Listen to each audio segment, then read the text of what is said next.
खासकर इस असेंबली इस पार्लियामानी हल्के में अब ये देखने को मिलता है कि हमारा मुकाबला जो है नेशनल कॉन्फ्रेंस का वो हमारे ही एक इंडिया ब्लॉक के दूसरे मेंबर के साथ अब मुकाबला हो गया है। अब हमारे ऊपर इल्जाम लगता है कि ये नेशनल कॉन्फ्रेंस वाले जो है ये खुदगर्ज है। हर तकरीर में महबूबा मुफ्ती साहिबा ये कहती है कि नेशनल कॉन्फ्रेंस वाले ये खुदगर्ज है। क्योंकि हमने जो है यही कहा कि जो 3 सीटें नेशनल कॉन्फ्रेंस पहले ही जीत चुकी है यहां पे उम्मीदवार हमारा होना चाहिए। अब अगर हम खुदगर्ज हैं, ठीक है, 1 मिनट के लिए मैं मानता हूं कि नेशनल कॉन्फ्रेंस वाले खुदगर्ज थे। क्या कांग्रेस वाले भी खुदगर्ज हैं? यहां मिलके इस सीट पे आप ऊपर देखें तो यहां निशान नेशनल कॉन्फ्रेंस का भी है, कांग्रेस का भी है। अगर लीडरों ने तकरीर की तो यहां नेशनल कॉन्फ्रेंस के लीडरों ने तकरीर की, हमारी बहन कांग्रेस की लीडर है उन्होंने भी तकरीर की।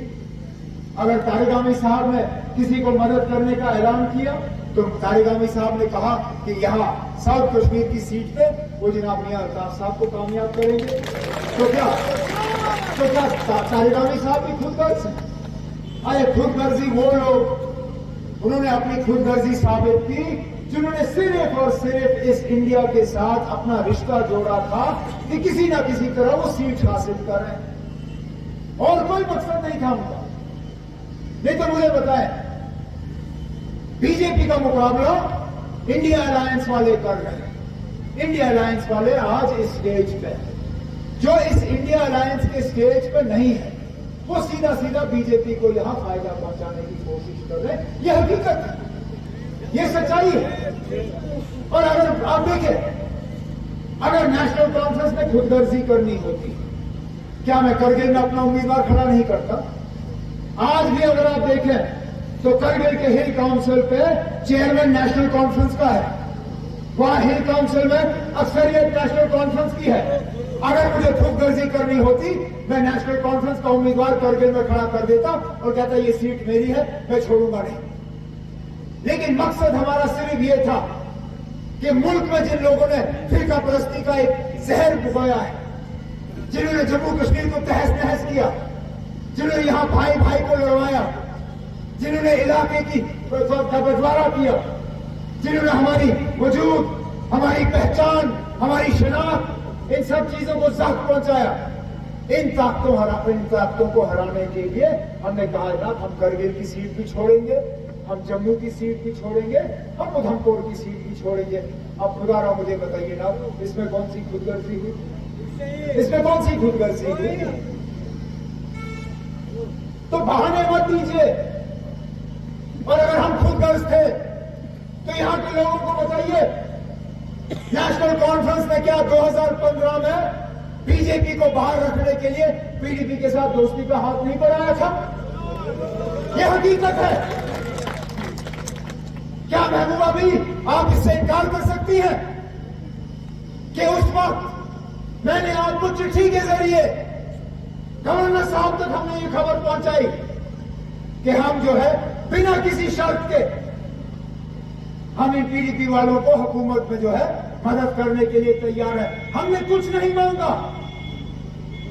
हमने मिनिस्ट्री नहीं मांगी, हमने राज्यसभा नहीं मांगा, हमने एमएलसी नहीं मांगे, हमने चेयरमैन नहीं मांगी। हमने कहा कि बस हमारा एक ही मकसद है, ये फिरका परस्त ताकतें जो है ये जम्मू कश्मीर में अंदर नहीं आने चाहिए। लेकिन उस वक्त इन कलम दवात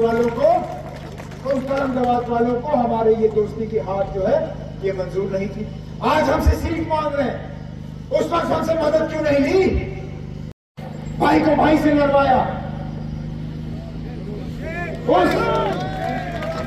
उस अल्ताफ बुखारी साहब को आपने हमारे पास भेजा, कहा कि इसको वजीर आला बनाएंगे। हमने कहा ठीक है ना। हमने उस वक्त आपको चिट्ठी दी और कहा कि नेशनल कॉन्फ्रेंस के जितने भी एमएलए हैं हमें कुछ नहीं चाहिए, लेकिन हम आपका सपोर्ट जो है, अपना सपोर्ट आपके हवाले कर देते हैं। क्या ये हमारी खुदगर्जी थी? हम बार बार ये साबित करते हैं कि हम इक्तिदार के साथ नहीं है, हमें इक़्तिदार का भूख नहीं है, हमें ताकत की लालच नहीं है। हम अगर चाहते हैं तो यहाँ के लोगों की इज्जत चाहते हैं, यहाँ के लोगों का बका चाहते हैं, बेहतरी चाहते हैं। हम चाहते हैं कि यहाँ के नौजवान जो है इज्जत की रोजी रोटी कमाए। हम चाहते हैं कि हम किसी सरकारी दफ्तर में जाएं तो वहां कम से कम हमारी सुनवाई हो। हम चाहते हैं कि जम्मू कश्मीर को अपना खोया हुआ हक जो है वो वापस जो है हासिल हो, और कुछ नहीं, और कुछ नहीं। और यही चंद गुजारिशात करने के लिए आज हम लोगों ने आपका कीमती वक्त दिया। क्या बोलूं, क्या हम दोबारा इसलिए आपको भेजें, क्या हम दोबारा इसलिए आपको दिल्ली भेजें कि बजाय 370 की आप बात करो, बजाय 35A की आप बात करो, बजाय बीजेपी की फिरकापरस्त सियासत की बात करो, दोबारा वहां शोर होगा और दोबारा आप कहोगी कि मैं क्या बोलूं यार। इसलिए मेहरबानी करके आप उम्मीदवार वो यहां से चुनिए जो सियासी ताकत भी रखता है। लेकिन इस बात से कौन इनकार कर सकता है कि जहां मियां अल्ताफ साहब में सियासी ताकत भी है, वहां पे रूहानी ताकत में भी कोई कमी नहीं है।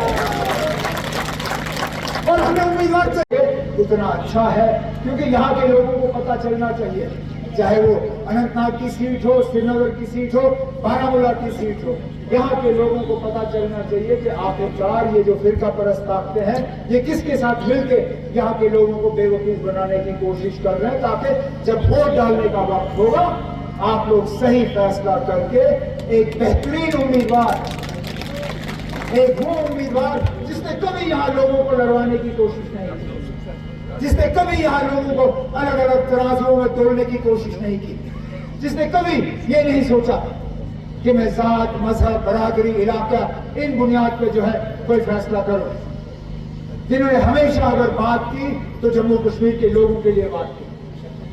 और अगर मेरा ये मानना है कि अगर आप तमाम उम्मीदवारों की तरफ सही मतलब देख के फैसला करोगे तो आप भी इसी नतीजे पे आओगे जिस नतीजे पे मैं आया हूं कि सबसे बेहतरीन उम्मीदवार आपका जो है वो जनाब मियां अल्ताफ साहब है। इसके बाद फाइनल भी होगा, और फाइनल में जीतने के लिए सेमीफाइनल जीतना बहुत ज्यादा जरूरी है। अब अगस्त सितंबर में ये तय हो चुका है कि अब असेंबली के इलेक्शन में आपको अपना एमएलए बनाना होगा, आपको अपना मिनिस्टर बनाना होगा, आपको अपना चीफ मिनिस्टर बनाना होगा। खुदा के वास्ते इस सेमीफाइनल में आने वाले फाइनल की आप बुनियाद डालिए। मेरे से पहले यहाँ पे जो तकरीरें हुई सबने ये कहा कि ये इलेक्शन जो है इसमें जो आप वोट डालेंगे वो वोट आपने इसलिए डालना है कि 5 अगस्त 2019 को बीजेपी की हुकूमत ने दिल्ली में बैठकर जो फैसला किया वो फैसला हमारी मर्जी के खिलाफ किया, वो फैसला हमें काबिल कबूल नहीं है। उसके लिए हम कोई हड़ताल नहीं कर रहे हैं, उसके लिए हम कोई पत्थर नहीं मार रहे हैं, उसके लिए हम कोई पैसा नहीं मांग रहे हैं, हम नौकरी नहीं मांग रहे हैं, हम कारोबार नहीं मांग रहे हैं। लेकिन हम ये कहते हैं कि हमारी इज्जत के साथ सौदा हुआ है, हमें ये काबिल कबूल नहीं है, आपकी सड़कें काबिल कबूल नहीं है, आपकी पानी काबिल कबूल नहीं है। हम ये चाहते हैं कि जो आपने हमारी इज्जत पे हमला किया है, आप इस फैसले, ये आपका गलत फैसला है। और हमारी वोट की पर्ची जो है वो सबसे बड़ा जवाब है जो आपने 7 मई को देना है। आप ये वोट नेशनल कॉन्फ्रेंस को या मियां अल्ताफ को नहीं दे रहे, आप ये वोट इस फैसले के खिलाफ दे रहे हैं जिसमें आपकी तस्दीक की गई है, आपके साथ मजाक किया गया है, आपके साथ माहौल किया गया है। आपके बच्चों को क्वालिटी एजुकेशन देने के लिए दक्ष ट्यूटोरियल पूरी तरह से है कमिटेड। यहाँ CBSE व JK बोर्ड में पढ़ने वाले आपके बच्चों को 8वीं से लेकर 10वीं कक्षा तक दी जाएगी बेहतरीन ट्यूशन, जबकि 11वीं व 12वीं कक्षा के बच्चों को साइंस, कॉमर्स व आर्ट्स के हर सब्जेक्ट की मिलेगी ट्यूशन। साथ ही जवाहर नवोदय विद्यालय, सैनिक स्कूल, RMS और NDA एंट्रेंस की करवाई जाएगी तैयारी, जबकि CUET एग्जाम की तैयारी के साथ स्पोकन इंग्लिश पर भी दिया जाएगा पूरा ध्यान। वहीं एकेडमिक प्लस एंट्रेंस टेस्ट की करवाई जाएगी पूरी तैयारी। तो देर किस बात की, आज ही अपने बच्चों को एनरोल करें दक्ष एकेडमी में, क्योंकि इस समय चल रहा है विशेष नवरात्र डिस्काउंट अप टू 50% तक का ऑफ। हमारा पता है DAV स्कूल, एक्सचेंज रोड, कच्ची छावनी, जम्मू और वार्ड नंबर 4 नियर लक्की विहार बाईपास, बिश्ना, जम्मू। जम्मू कश्मीर की खबरों के लिए जुड़े रहिए JK अपडेट के साथ।